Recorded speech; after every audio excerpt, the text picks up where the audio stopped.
রবি ঠাকুরের লেখা পড়লে মনে হয় যেন সম্পর্কের কত গভীর স্রোতে ডুব দিচ্ছি, তাই না? একদম, তার প্রতিটি লেখাই অন্যরকম। আজ আমরা সেরকমই একটা উপন্যাস নিয়ে কথা বলবো।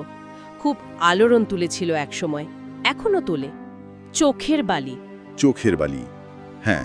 মানে আমাদের আজকের আলোচনাটা মূলত এই উপন্যাসের একদম কেন্দ্রে যে চরিত্রটি আছে, বিনোদিনী, তাকে নিয়েই। হ্যাঁ, বিনোদিনীর আত্ম-উন্বেষণ, তার ভেতরের লড়াইটা নিয়েই কথা বলবো।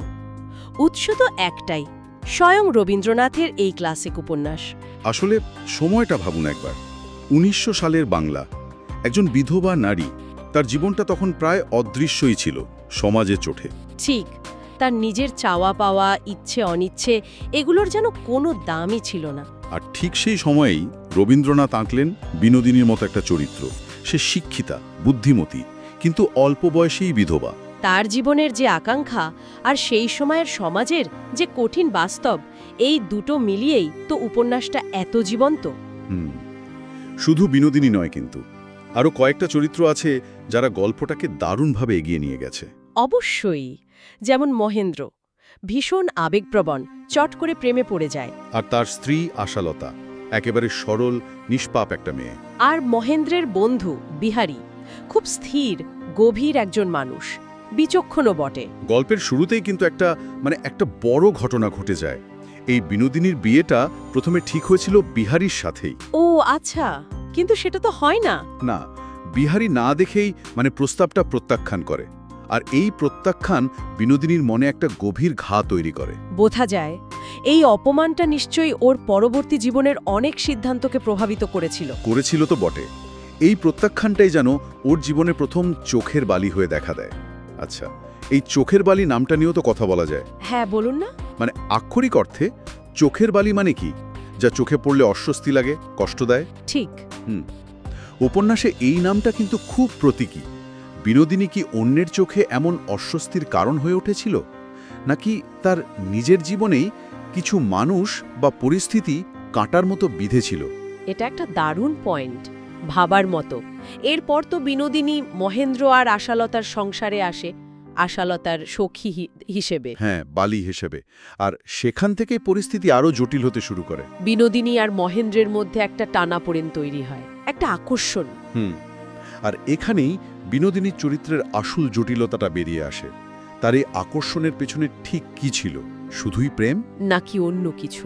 হয়তো বিহারীর প্রত্যাখ্যানের প্রতিশোধ হতে পারে, অথবা একজন বিধবার যে অসহনীয় একাকিত্ব, সেই একাকিত্ব থেকে মুক্তি পাওয়ার একটা চেষ্টা, বা ধরুন সমাজে নিজের একটা পরিচিতি, একটা জায়গা খুঁজে পাওয়ার আকাঙ্ক্ষা। আসলেই রবীন্দ্রনাথ চরিত্রটাকে কোনো সরল পথে আঁকেননি। চার হতো তার বিরুদ্ধে একটা নীরব প্রশ্ন ছুড়ে দেয়।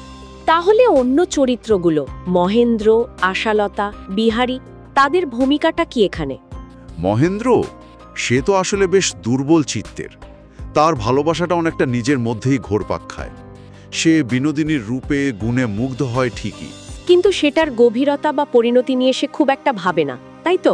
ঠিক তাই। আর আশালতা তো সরলতার প্রতিমূর্তি। সে নীরবে সব কষ্ট সহ্য করে যায়। তার এই নীরবতাই কিন্তু গল্পের ট্র্যাজেডিকে আরো গভীর করে তোলে। আর বিহারী, সে তো সব বুঝেও চুপ করে থাকে। হ্যাঁ, বিহারী যেন নীরব দর্শক। সে সবই বোঝে, কিন্তু তার ওই সংযম, ওই নীরবতা অনেক সময় আরও বেশি যন্ত্রণার কারণ হয়ে দাঁড়ায়। বিনোদিনীর প্রতি তার সেই প্রথম প্রত্যাখ্যান আর পরে তার নীরব থাকা, দুটোই বিনোদিনীর জীবনে বিরাট প্রভাব ফেলে। গল্পের শেষের দিকে যখন আশালতা সব জানতে পারে, সে তো নীরবে সরে যায়। তখন মহেন্দ্র অনুতপ্ত হয়ে বিনোদিনীকে চায়। কিন্তু বিনোদিনী, সে কি করে তখন? বিনোদিনী তখন মুক্তির পথ খোঁজে। সে ওই জটিল সম্পর্কের জাল থেকে বেরিয়ে আসতে চায়। সে বিহারীর কাছে যায় একবার, হয়তো একটা শেষ চেষ্টা করে। বিহারীর কাছে আশ্রয় চায়, বা হয়তো সম্পর্কটা নতুন করে শুরু করতে চায়। হ্যাঁ, সেরকমই কিছু। কিন্তু বিহারী এবারও নীরব থাকে, সাড়া দেয় না। এই দ্বিতীয় প্রত্যাখ্যানটা যেন বিনোদিনীর সব মোহ ভেঙে দেয়। তাহলে শেষ পর্যন্ত বিনোদিনী কি সিদ্ধান্ত নেয়? সে কি মহেন্দ্র বা বিহারী কারো কাছে যায়? না, শেষ পর্যন্ত বিনোদিনী একাই চলে যাওয়ার সিদ্ধান্ত নেয়। মহেন্দ্র বা বিহারী কারো পথই সে বেছে নেয় না। সে নিজের পথ নিজে তৈরি করে। এটাই কি তাহলে উপন্যাসের মূল বার্তা, যে চোখের বালি শুধু প্রেম বা বিশ্বাসঘাতকতার গল্প নয়, বরং এটা একজন নারীর নিজেকে খুঁজে পাওয়ার গল্প, নিজের আত্মসম্মান নিয়ে বাঁচার লড়াইয়ের গল্প।